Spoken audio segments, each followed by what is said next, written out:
Lutuin natin to guys. Yung binili ni Happy. Binili niya to sa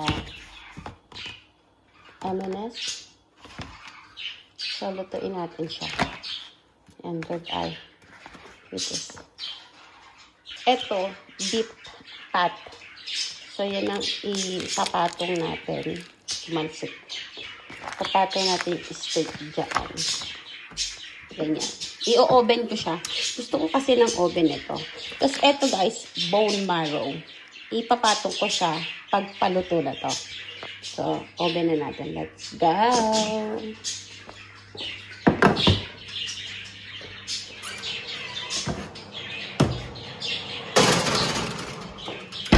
Yan. Ayun siya with, ayun o, bone marrow and beef pat. Ito gagawin ko, soup. Lalagyan ko lang siya nito guys, with onion. Tapos ito yung kanin natin. So, kasi maulan, we gonna have soup. Ito na yung steak natin guys, with rice and bone marrow. There you go. Tapos ito yung coriander with lime rice.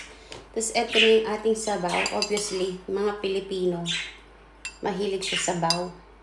Simple lang yan. May susupin na sa sachet. Yun yung spring onion. Tapos tabasco.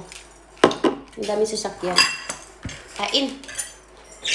Ang gusto ko sa steak is medium. Sana na-achieve natin. Every time niluluto ko yung steak sa oven, na-achieve ko siya. Medium rare. Kain tayo. Ang lamig. Bago man lang manundo kay Luna makakain. Gusto ko ang steak ko is salt and pepper lang yan guys.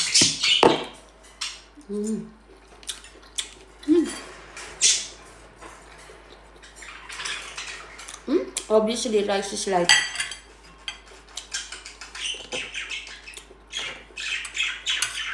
So good.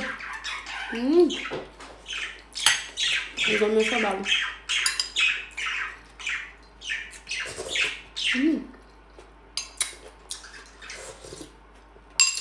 Sarap talaga yung sabaw sa malamig na panahon. Pwede mo yan lagyan ng dumpling, yung nabibili na ngayon. May nabibili ng ready na dumpling. Lagyan mo yung dumpling. Yan yung bone marrow.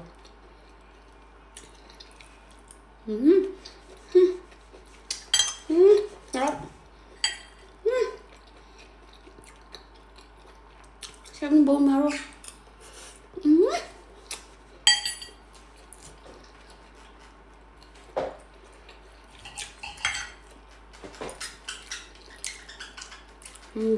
Ang sarap. Wala akong masabi. Kundi, ang sarap.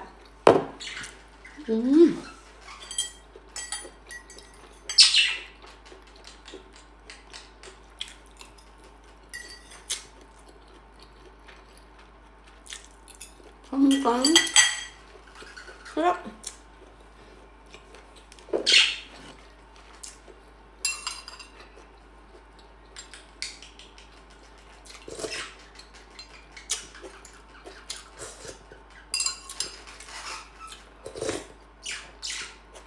Masarap yung sabaw. Thanks to my husband. Thank you, Pangit.